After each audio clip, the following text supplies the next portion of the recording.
Muy buenas tardes, bienvenidos al cierre del dólar en Colombia. Soy Luisa Pérez y me agrada estar con ustedes para entregarles toda la información sobre las monedas y los mercados del mundo. Así cosas, vamos a ver entonces de qué manera finalizó el dólar durante la jornada, que recordemos en la apertura de hoy había estado operando a la baja. Sin embargo, vemos que está retomando progresivamente valores y hoy cierra en 3.802 pesos.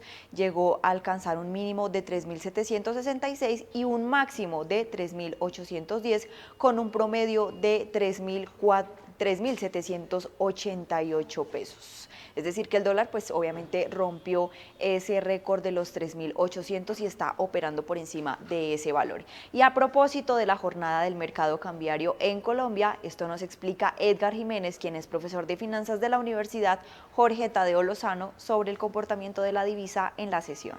Cambiario el día de hoy cierra con una caída medida de promedio a promedio, de TRM a promedio, de 20 pesos, cercana a los 20 pesos, otra vez por debajo de los 3.800.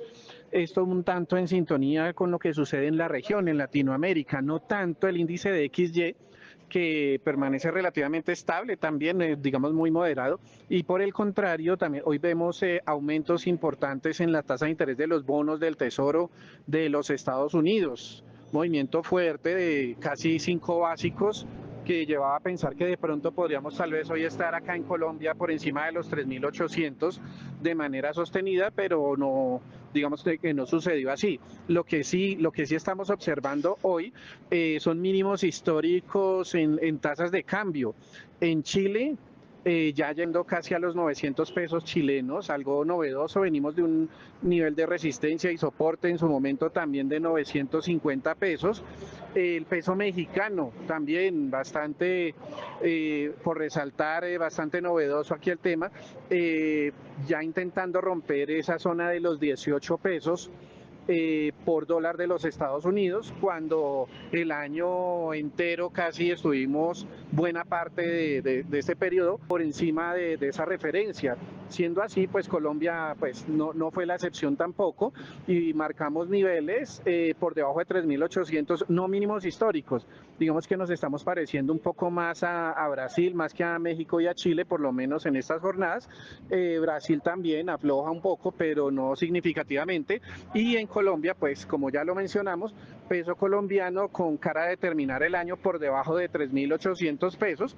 Eso favorece en últimas también índices de precios, en principio temas de precios al productor que podrían transferirse al consumidor con unos niveles de inflación, pues no es el tema acá, pero que definitivamente pues se ha dejado evidencia que tasa de cambio baja, o como se diría popularmente, con un dólar bajando, un dólar bajito, la inflación se modera y pareciera ser que eso va a suceder en Colombia ya para terminar el año, con niveles de precios al consumidor bastante cómodos y tasa de cambio relativamente baja. En el plano internacional, les cuento que el dólar estadounidense subió el viernes frente a las principales monedas después de caer en sesiones recientes, pero aún se encamina a su tercera caída semanal consecutiva en medio de la perspectiva de recortes de tasas de interés por parte de la Reserva Federal el próximo año. Es así entonces como la libra esterlina también se debilitó tras los datos que mostraron que la economía del Reino Unido se contrajo inesperadamente en el trimestre hasta octubre. El euro se mantuvo estable en 1,17 dólares tras alcanzar su máximo en más de 2 meses el jueves. Y pues el índice del dólar, que compara la visa estadounidense con otras 6, subió un 0,1% hasta 98,39, recuperándose de un mínimo de 2 meses alcanzado el jueves, pero aún en camino a su tercera caída semanal, con una caída del 0,6% en lo que va de diciembre. El dólar ha caído un 1,1%, y así las cosas, pues veamos cómo finaliza el DXY durante la jornada, que vemos que tiene una leve alza del 0,01% y se ubica en 98,35 unidades, un poquito lejos de los 100, aunque pues próximo a retomar al menos los 99 que había perdido en jornadas anteriores. Y en otras noticias les cuento que el primer ministro tailandés disolvió el parlamento el viernes tras meses después de asumir el cargo y en medio de los enfrentamientos fronterizos con Camboya que dejaron una veintena de muertos y más de medio millón de desplazados. El primer ministro de Tailandia disolvió el parlamento. La medida, que allana el camino para celebrar elecciones generales, tiene lugar mientras los enfrentamientos con Camboya, derivados de una disputa territorial de décadas sobre templos antiguos, han vuelto a estallar en la frontera. Anutin Charnvirakul, del Partido Conservador Bom Hai Thai, asumió el cargo en septiembre, después de que su predecesor fuera destituido por un tribunal por violar el código de ética. Aunque ya había prometido disolver el parlamento, no se esperaba que tomara la decisión hasta después de Navidad. He preparado el borrador del decreto de disolución de la Cámara desde el primer día en que fui nombrado, hace solo 2 meses. Según la Gaceta Real, que citó un informe del primer ministro, la medida se tomó por los múltiples retos con los que ha de lidiar el gobierno minoritario, incapaz de administrar los asuntos del Estado de forma eficiente y estable. El Ministerio de Defensa camboyano afirmó que el ejército tailandés continuó bombardeando y disparando ametralladoras contra su territorio el viernes por la mañana. Y en otro mercado de la economía estadounidense les cuento que el rendimiento de los bonos del Tesoro a 10 años subió el viernes mientras los inversores seguían dirigiendo el último recorte de tasas de la Reserva Federal. Esto ocurre mientras los inversores reaccionan al último recorte de tasas de la Fed y especulan sobre el próximo movimiento del Banco Central con un nuevo presidente potencialmente más moderado al mando. Y pues equilibrar el apoyo al mercado laboral y controlar la inflación será central para la formulación de políticas a medida que la Fed se acerca al 2026, lo que sugiere que el Banco Central puede estar más inclinado a recortar aún más si el mercado laboral no mejora. Es probable que haya habido un crecimiento laboral negativo en los últimos meses, una condición que justificaría una política monetaria más flexible. Esto lo dijo varias veces el presidente de la Reserva Federal, Jerome Powell, en una conferencia de prensa. El enfriamiento gradual del mercado laboral ha continuado. Esto fue lo que afirmó Powell recientemente y agregó que las encuestas de hogares y empresas muestran una disminución tanto de la oferta como de la demanda de trabajadores y por lo tanto cree que se puede afirmar que el mercado laboral ha seguido enfriándose gradualmente, solo un poco más gradualmente de lo que se pensaba. De otro lado, les cuento que el Banco Central volvió a designar el jueves a 11 de sus 2 presidentes de bancos regionales, poniendo fin a una breve saga de especulaciones sobre si el crítico de la Fed, el presidente Donald Trump, interferiría con su trabajo al remover algunos presidentes regionales. Y de esta forma terminan los bonos del Tesoro durante la semana, que como vemos el bono de referencia a 2 años finaliza con un alza de 7 unidades y se ubica en 3,53 puntos, mientras que el bono de referencia a 10 años también avanza apenas 5 puntos básicos en 4,19%. De otro lado, les cuento que los precios del petróleo dejaron ligeramente el viernes y se encaminaban a un descenso semanal, lo que los inversores se centraron en un exceso de oferta y un posible acuerdo de paz entre Rusia y Ucrania en medio de las preocupaciones por las interrupciones del suministro de petróleo venezolano. Siguen existiendo algunos factores que sostienen los precios, entre ellos el aumento de las tensiones entre Estados Unidos y Venezuela y los ataques con aviones no tripulados ucranianos a una plataforma petrolera rusa en Mar Caspio, dijo Hanif Shah, analista de Rystad Energy. Estados Unidos se prepara para interceptar más bancos que transportan petróleo venezolano tras la incautación de un petrolero esta semana. Esto fue lo que dijeron el jueves 6 fuentes cercanas al asunto y mientras tanto, las exportaciones marítimas de productos petrolíferos de Rusia en noviembre cayeron solo un 0,8% respecto a octubre y la finalización de mantenimiento de la refinería ayudó a compensar una caída en las exportaciones de combustible de las rutas del sur como el Mar Negro y el Mar de Azov. Mostraron pues datos de fuentes de la industria y los índices, tanto el Brent como el WTI, han perdido hasta el momento más del 4% esta semana, lo que refleja incertidumbres más amplias del mercado. Si bien puede haber un apoyo esporádico de los impactos en la oferta, el estado de ánimo general del mercado refleja que la oferta supera la demanda y se espera que cualquier repunte sea breve, dijo el analista de PBM Oil Associate Tamás Vargas.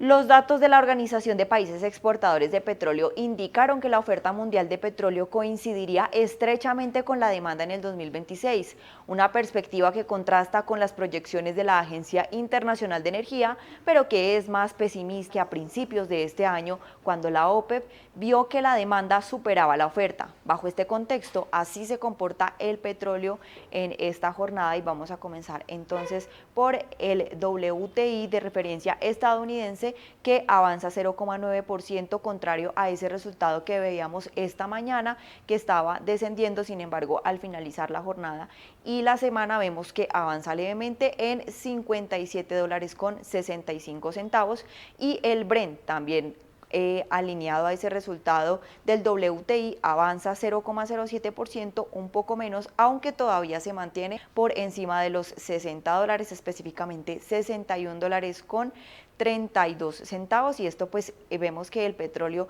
recientemente ha bajado por la demanda.